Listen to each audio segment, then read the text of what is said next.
अस्सलाम वालेकुम students, welcome to easy maths. आज हम एक्सरसाइज 1.2 का क्वेश्चन नंबर 2 का पार्ट नंबर 1 डिस्कस करने जा रहे हैं।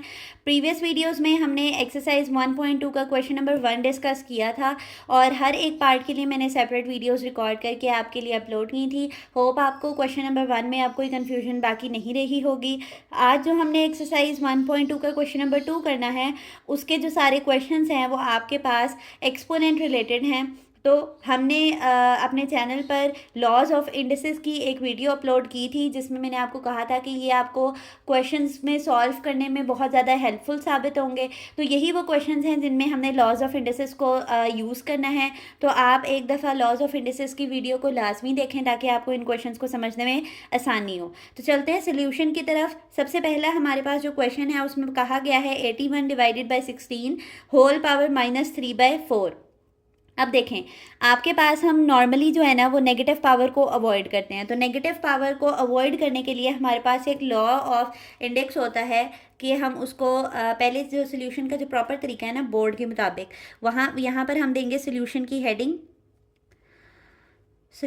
हेडिंग देंगे। एक दफ़ा क्वेश्चन को रिपीट करेंगे। 81 16 -3/4। ठीक है, मैंने आपको कहा है कि हम नेगेटिव पावर को क्योंकि अवॉइड करते हैं, तो हमने नेगेटिव पावर को अवॉइड करने के लिए हम क्या करेंगे कि हम इसको पॉजिटिव बनाएंगे। और पॉजिटिव के लिए हमारे पास एक लॉ ऑफ इंडेक्स जो है वो यहाँ पर एप्लीकेबल है।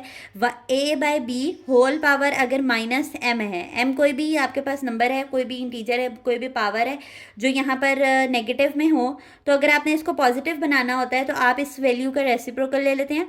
a/b क्या बन जाएगा, b/a बन जाएगा, और इसकी जो होल में पावर थी वो क्या हो जाएगी, पॉजिटिव हो जाएगी। तो यहाँ पर अभी हम यही वाला लॉ ऑफ इंडेक्स लगाने लगे हैं। अब आप देखें कि हम इसको कैसे सॉल्व करते हैं। हमने लॉ ऑफ इंडेक्स मैंने आपको बता दिया कि ये कौन सा यूज़ होना है। तो अब हम इस वैल्यू का रेसिप्रोकल ले लेंगे, तो हमारे पास ये वैल्यू क्या हो जाएगी, इसकी जो पावर है वो क्या हो जाएगी, पॉजिटिव हो जाएगी। तो मैं यहाँ पे +3/4 लिखूँगी। ठीक है, अब हम क्या करेंगे, 16 और 18 का एलसीएम लेंगे।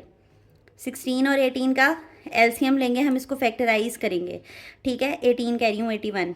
तो 2 8 ज़ा 16, 2 4 ज़ा 8, 2 2 ज़ा 4 और 2 1 ज़ा 2 बन गया ये। ठीक है, और 81 को 3 पे लेके जाएंगे। 3 2 ज़ा 6, 6 में से यहाँ पर हमारे पास रिमाइंडर क्या बचता है, 2, तो 21 हो गया ये। 3 7 ज़ा 21।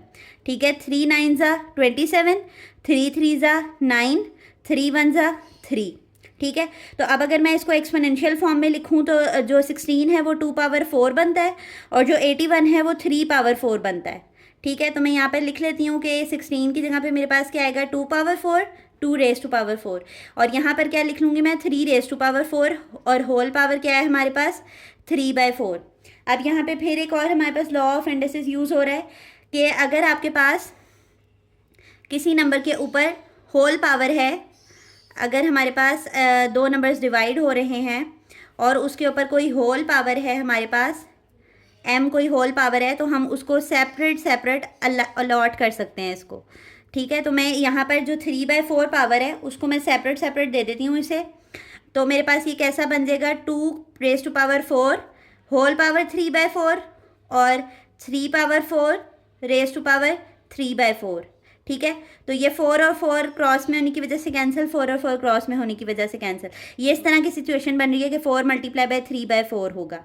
ठीक है, ये मैंने आपको बताया था कि किसी नंबर पे डबल पावर्स होती हैं तो वो आपस में मल्टीप्लाई हो रही होती हैं। ठीक है, ये भी एक लॉ ऑफ इंडिसेस है। ठीक है, तो अब यहाँ पर 2^3 हो गया और यहाँ पर क्या हो गया, 3^3 हो गया। तो 2^3 का मतलब है कि 2 कितनी दफ़ा मल्टीप्लाई हो रहा है, 3 दफ़ा मल्टीप्लाई हो रहा है। 2 2 ज़ा 4, 4 2 ज़ा 8, और 3 को भी हम 3 टाइम्स मल्टीप्लाई करेंगे। 3 3 ज़ा 9 और 9 3 ज़ा 27। तो हमारे पास फाइनल सिंप्लीफाइड आंसर क्या आया है, 8/27।